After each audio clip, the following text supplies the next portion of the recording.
The Clemson Tigers have went into the transfer portal for a third player, another guy who's going to help them immediately. Really, really encouraging to see that. We're going to talk about that. We also have a potential update here on the Clemson defensive coordinator search, and then we'll end with a little bit of basketball talk. Before we jump totally in, I do want to shout out this commenter here. He was actually at Ready Vets in Greenville, having his pet looked at when he left this comment. I thought it was pretty awesome. So don't forget, folks, this channel is sponsored by Ready Vets. When you need immediate care for your dog or cat, you can't get in a vet office right away. Those appointments, you can't just stroll right in. Ready Vets is there for you in the Taylor's area near Greenville. So save them in your phone, save them in Google Maps in case you ever need them. One of our listeners certainly did. So let's talk about Jeremiah Alexander. He was the number one edge defender or defensive end in the class of 2022, a 5-star who chose Alabama over Clemson in that recruiting process. He's been there 3 years. He redshirted, then he played the last 2 years. This year he missed I think it was the first 4 weeks with an injury, but then he ended up playing 164 snaps on the year, so not a ton, and most of those on special teams, only 34 snaps on actual defense, not special teams. So really didn't get a lot of playing time. Of course, he's behind some really good players at Alabama and was expected to play a bigger role in this upcoming year. But the 6'2", 232-pound linebacker is going to transfer to Clemson, where I think he'll slot in. I think it would make more sense linebacker than defensive end, but until we have a defensive coordinator and a scheme, you don't really know. But when you think about the depth and you think about that linebacker room at Clemson for 2025, this helps a lot. So you've got Wade Woodaz, who was excellent. You lose Barrett Carter, but Sammy Brown should improve now with that experience. So you potentially have 2 studs in Woodaz and Brown. I'd like to see them play more 4-3 like they did more towards the end of the year versus the sort of 4-2-5 they did a lot. Certainly that seemed to help with run defense, although, again, let's see what happens when we get a new defensive coordinator. But do you think Jeremiah Alexander is going to be maybe the first guy off the bench, or if they have 3 linebackers on the field, it could be him? A guy I'm high on but hasn't seen a lot of snaps is Jamal Anderson. He's been outstanding in the spring games 2 different times. I don't know how that translates or how much slack you want to put into it, but he did have a very, very high PFF grade in a very limited number of snaps. I do have the snap counts there in parentheses. So Anderson only had 78 PFF grade on such a small snap count probably doesn't mean much, but nonetheless, everything I've seen has always been good about him. So I think him and Jeremiah Alexander finally give you, sort of a 4-pack there. Those 2, along with Woodaz and Brown, now you're feeling pretty good. Creighton had 154 snaps, fairly low PFF grade, but he's sort of the next guy who was trusted. CJ Kuba Taylor was a redshirt freshman from Maryland, or true freshman, will be a redshirt freshman from Maryland. Cody McLeod coming off injury. He's kind of, I don't want to say struggled, but hasn't stood out necessarily when he was healthy. So we'll see how he comes back. And then Woodaz, the younger brother, Drew Woodaz, I don't know if he's ready to take a step or not. And then Logan Anderson's coming in, but he tore his ACL in high school, so I don't know if he'll play or if he's just a red shirt. But this really, really helps with the depth. So I think it's a fantastic move. Dabo's basically doing all the stuff that over the last 2-3 years, I and a lot of folks kind of from my perspective have been saying, hey, you don't have to get 20 guys from the portal. You do need to focus on culture. You're doing that right. But where you have a hole, like you need a depth of wide receivers, so you got Tristan Smith. That also allowed you to move Adam Randall to running back, which fixes that hole. Like, that's a great move. Here you're lacking depth. You add him. I don't know if he starts. Maybe if you play a 4-3, he starts, but he's probably more of a depth piece, at least initially. But he's got 2 years of eligibility remaining. Maybe he starts next year after Woodaz is gone, and this year he's a backup. That's great. That's really valuable. And then obviously Will Helt at defensive end is a huge add, number 1 edge defender in the portal this year. So a few strategic ads where you really need them. You're not building your team that way, but you're taking your team from the type of team that can go 10-4, win the ACC when the ACC is down, to the type of team who could compete for a national championship. Sometimes, getting guys back and then supplementing just a little is what it takes. So I think it's outstanding move, really encouraging. I think this also allows Khalil Barnes to be full-time safety, which shores you up at safety. So it's that trickle effect.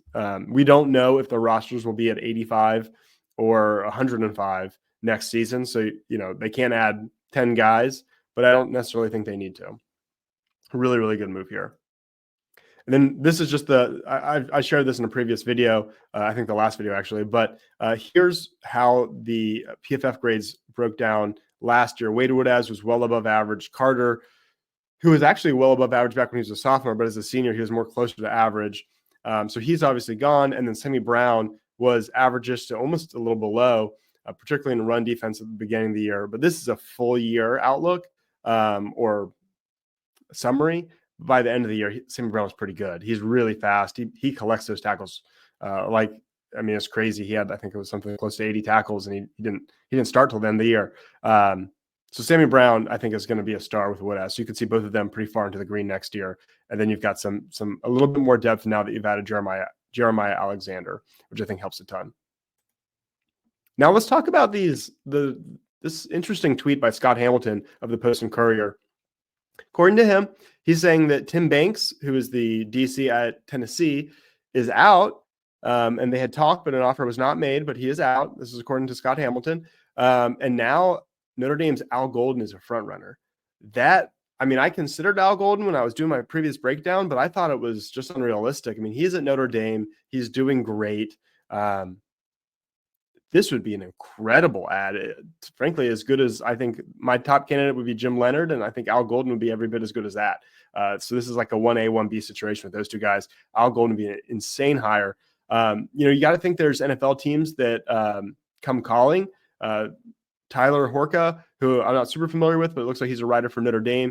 He evidently asked Al Golden about the Cincinnati Bengals DC job. Golden was a linebacker coach at Cincinnati before, and he said, he's totally focused on this game. He's not talked to anyone yet. So I'm going to pump the brakes a little bit on that. But if that's true, that Clemson has a shot at Al Golden, that's really encouraging. That is Clemson swinging big for an elite DC. Here's a little bit more on Al Golden. So he's been at Notre Dame since 2022. And the first year, the defense was just okay. They were 39th in scoring defense.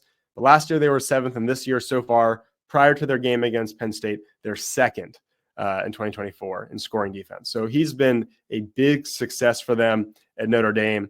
Like I said, he was a linebacker coach with the Bengals for 2 years before that. And he was a linebacker coach and prior to that, tight ends coach for the Lions prior to that. And then, of course, people will remember him because he was the head coach at Miami, where they had at least one really good season, and he had a lot of obstacles there. I actually didn't think he was so bad at Miami. And then at Temple, he took them from winning 1 game his first year to winning 9 and then 8 games his last 2 years, which at Temple is really hard to do. They've even had articles about should they just get rid of football altogether now and sort of the 2024, 2025 sort of landscape of it, when you're paying all this NIL and revenue sharing and stuff. Can they even compete, right? So what he was able to do at Temple, also really impressive. This is a home run hire. Him, Jim Leonard. I saw that there was a flight from Green Bay to Clemson. I still kind of think Jeff Hafley is kind of unrealistic, just given how much money he makes and how good he's doing. And he's already a DC in the NFL with the Packers. Leonard's a defensive backs coach, which seems more gettable because Clemson could actually give him a raise and a higher position. But this is really encouraging. And here's Tim Banks. I think Tim Banks would be a good hire, but I think Al Golden is a bigger get for sure. You've got plenty of talent at Tennessee. Those defenses do stylistically fit what Clemson likes to do or Coach Sweeney likes to do, which is be more aggressive than Wes Goodwin's been at times. So I think Tim Banks would be an upgrade and a solid hire, really low risk. But you're talking Al Golden. I'm going to get pretty excited about that. So that's more good news on top of landing a transfer. And then let's pivot here just to wrap up. Let's talk some basketball. Clemson had a tough loss earlier this week going to Louisville, where they never win in the Yum Arena, and they lost again. It felt like they were being outplayed for most of the first half, and then you look up and they have a slight lead, and then Louisville goes on a big run to end the first half, which seems like something that happens way too much with Clemson. And then they fought all the way back, brought it to 2 later in the second half, only for another run to put it out of reach. I just didn't think they played well. Wiggins didn't play well. Shefflin, he didn't play poorly, but he wasn't assertive. He ended up with 10 and 10, but a lot of those points, some of those points came in basically garbage time. Chase Hunter's awesome, but open missed threes. I thought Alex Heidbreeder, or Jake Heidbreeder, excuse me, was really good. And and maybe even deserves to start. I think his defense is more than adequate. He's a knockdown shooter. He drove to the basket, made 2 great drives where he created his own layup. He's impressed me. I thought he looked not so good early in the year, but the last couple times we've seen him, he's been great. He got extended run, and maybe he deserves more of that. So was impressed by Jake Heidbreder. But now you look at the resume. It's kind of evened out from where it was early in the year, where you're thinking this team is looking every bit as good as last year. It's not quite there anymore. They're 12-4, 4-1. They've essentially played 8 legit games, with Wake Forest kind of being borderline, honestly. They've got a great win against Kentucky, who just lost to Georgia, which kind of hurts. They've got 2 neutral site wins, Penn State and San Francisco. Those are solid. Then they got a home win over Wake, and I don't know how great Wake is, but that's, I would say, their 4th best win. They lost at home to Memphis, which is an okay loss. They lost on the road to Louisville, which is an okay loss. They have a road loss to Boise State, which maybe isn't so great, and a road loss to South Carolina, which isn't so great. So I'm going to jump here. When you look at it in terms of quads, they're 3-4 in quad 1 or quad 2 games. South Carolina is actually a quad 2 game because it was on the road, whereas Wake Forest was quad 3 because it's at home. So a little funky there, even though Wake is ranked higher in the net. South Carolina being a road game is more important. So, you'd like to see quad 1, quad 2. Let's pick up. Clemson's only going to have a few more opportunities. They go to Pitt, they go to SMU. Those could be quad 1 games. They host Duke, so that's a quad 1 game. But they only have a few more of those opportunities. They've got, I assume, plenty more quad 2 opportunities upcoming. But hey, they have no really ugly losses, so they're perfect in quad 3, perfect in quad 4. They're not really on the bubble right now. They're probably more of a 9 seed right now. And the ACC is not going to give them a ton of opportunity to shoot up and get like a 3 seed or anything like that. But here's their upcoming game. So on Saturday, I'm supposed to be there in person. We'll see if the snow allows it. But Florida State at home, they're 68th in KenPom, and they have a 77% chance to win that game. According to KenPom, that really should be a win. Florida State's really not what they were earlier under Leonard. And then Tennessee, on Tuesday, they go to Georgia Tech, where sometimes it's been tough for Clemson to win in Atlanta. I've been to some losses there in the past. Georgia Tech under Damon Stoudemire has brought in some talent, but they're not really delivering. They just lost to Syracuse.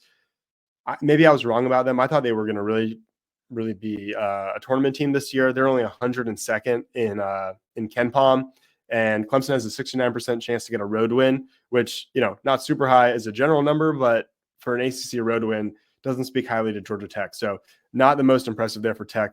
Clemson really, really should go 2-0 these next 2, and that would really get them back on track. So be watching that. And obviously everyone is keeping checking their phones to see what happens with Clemson's defensive coordinator. Sounds like that may be further off, but hey, if it's Notre Dame, maybe we find out quickly if they lose to Penn State. So some interesting updates there. Thanks for watching. Please like the video. Please subscribe. Please remember Ready Vets is our sponsor. Check them out if you're in the Greenville Taylors area. And as always, go Tigers.